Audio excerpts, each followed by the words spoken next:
And welcome back, folks, to Let's Play Broken Sword, The Shadows of the Templars. We need to do another call.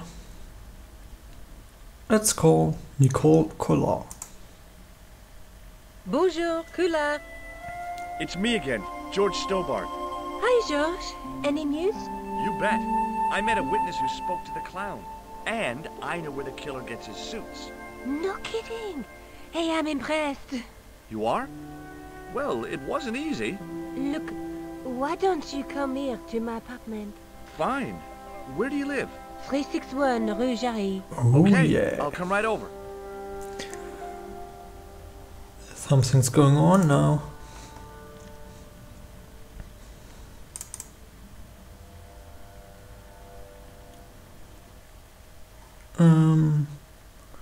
We jury. I had French classes back in school, but the French is even worse than my English. Bonjour, monsieur. Would you like me to foretell your future? No thanks. No. I'm very good, and it only takes a minute. Thanks all the same, but I'm not superstitious. Besides, if it only takes a minute, that's not much of a future to look forward to. Let's ask about the Do you know Nicole. a young woman called Nicole Collard? Yes, I do. She lives upstairs from me, in the apartment block across the street. The door isn't locked, but you'll need to give it a gentle nudge. It sticks, you see, because of the damp. The landlord said he'd fixed it before winter sets in. He's been saying that for 3 years. How long has Mademoiselle Collard lived here? A few months. She's in for a shock when the cold weather comes. Drafty windows, insufficient heating. It's a struggle to keep warm. The only reason I stay is because the rent is cheap. Your young lady, she deserves better.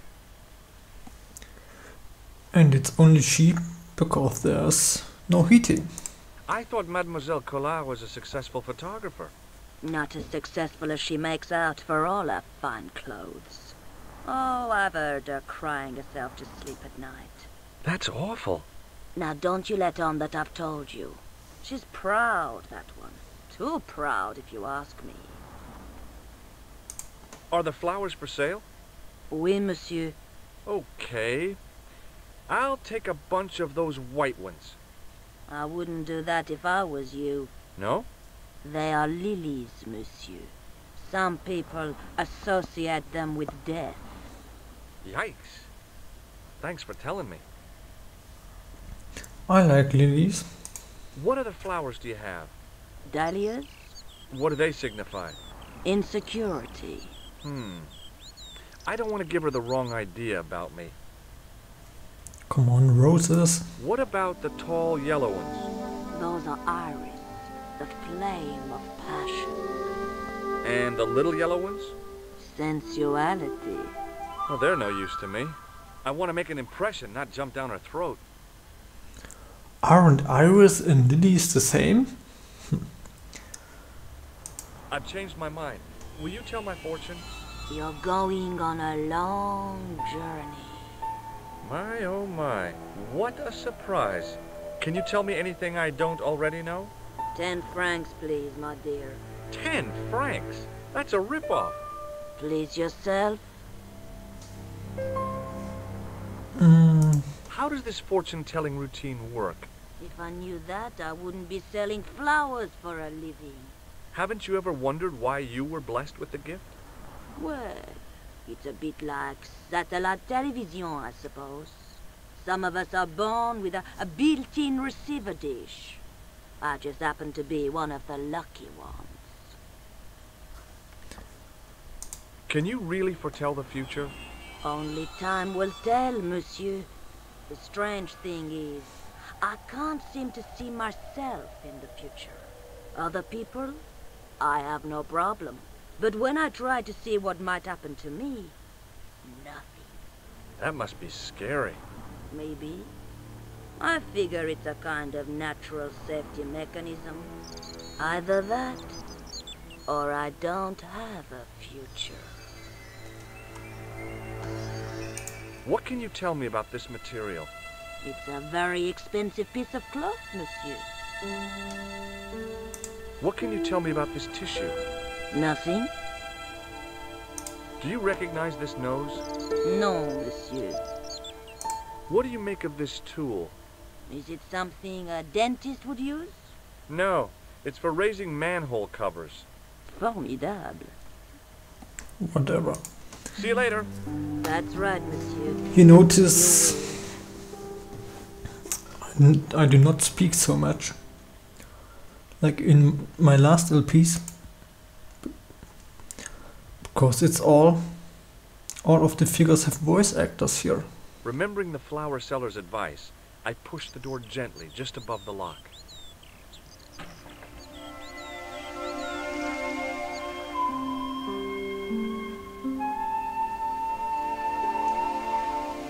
Bonjour. I'm glad you could make it, monsieur. Please, call me George. Fine. I'm Nicole. Take a seat, George.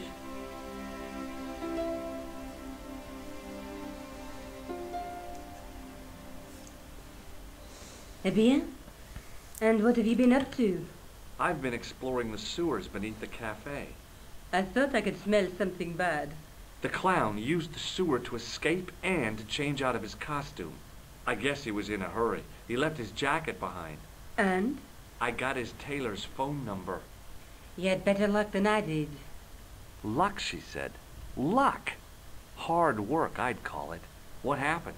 I took my photographs to the editor, but he wasn't interested. Can you believe it? He told me to drop the story. But you're not about to do that. Oh, no. I am going to find out what's behind these killings. You know what I think? It's a conspiracy. The police in 3 different countries have kept very quiet about the murders. The press don't connect them at all. They blame them on political, religious, or militant minority extremists. Well, that covers just about everyone. May I use your telephone? Sure, No. go ahead. Thanks. That was wrong. I don't need to telephone.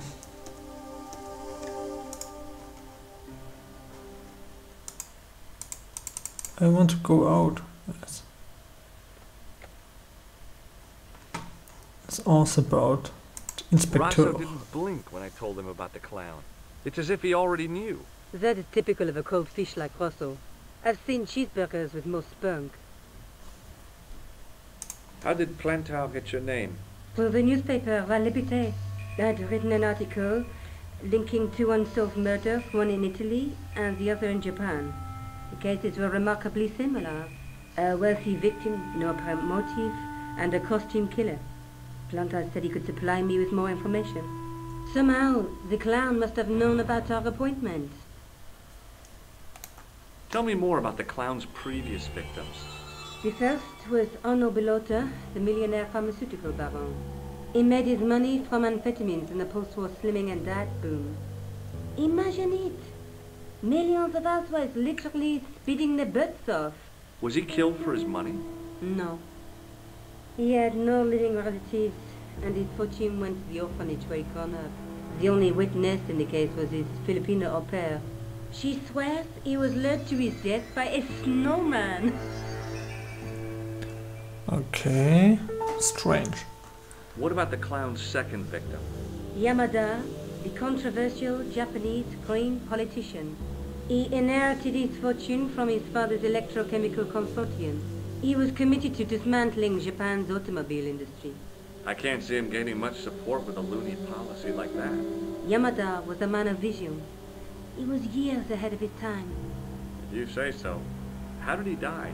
At the hands, or should I say, flippers, of a giant emperor penguin. What? What? Strange. A snowman, a penguin, and now a clown. You know, I hate to admit it, but this is scary.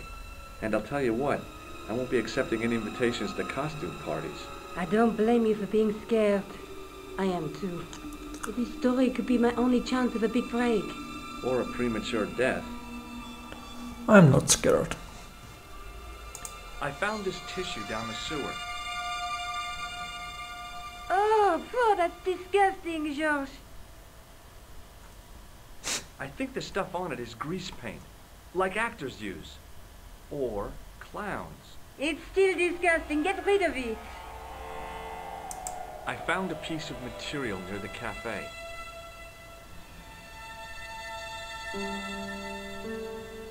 When I showed it to the concierge, he recognized it right away.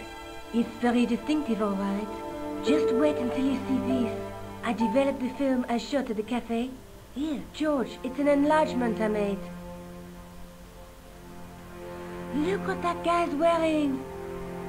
Checkered pants. The same material as I found in the sewer. That's right. This guy shouldn't be difficult to find. Oh no? Take a close look at his left cheek. A scar. In the shape of a horseshoe. Oh, a crescent moon. Strange. This is the tool I used to get into the sewers. Fascinating, George. You're not interested, are you? Oh, of course I am. I think it was very brave of you to go down those sewers. Yeah? Well, it was kind of scary, but, well, I had a job to do. I found this false nose in the sewer. Hey, what's this inside it? The contents of someone's nose? Don't be cross, George. It says La Risée du Monde. Masks and costumes. It's a costume shop near the Gare Saint-Lazare. I'll check it out. Maybe the owner remembers who hired the clown costume. Why don't you put it on, George? No way am I wearing this. I'd look really stupid. Besides, he might have had a cold.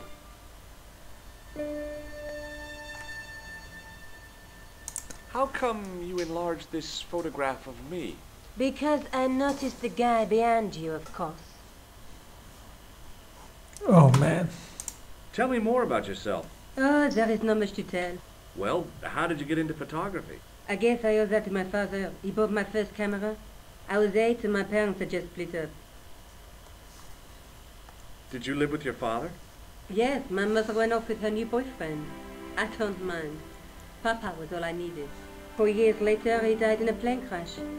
Ah, I'm sorry. Well, it's all right. I don't mind talking about him. He was more like an older brother, really, always joking and laughing. Papa always wanted I should study art. That's why I went to college. Did you learn about photography at college? Oh, God, no.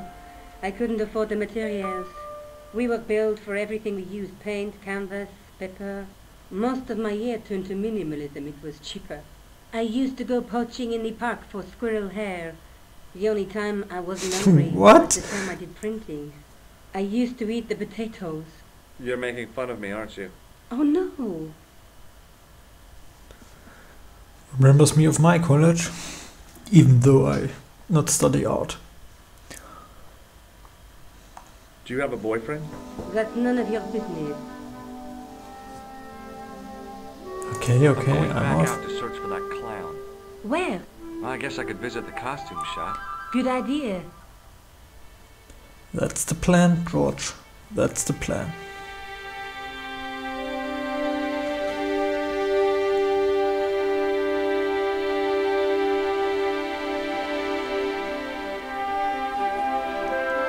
But for now I will save. And I will see you next time. Bye.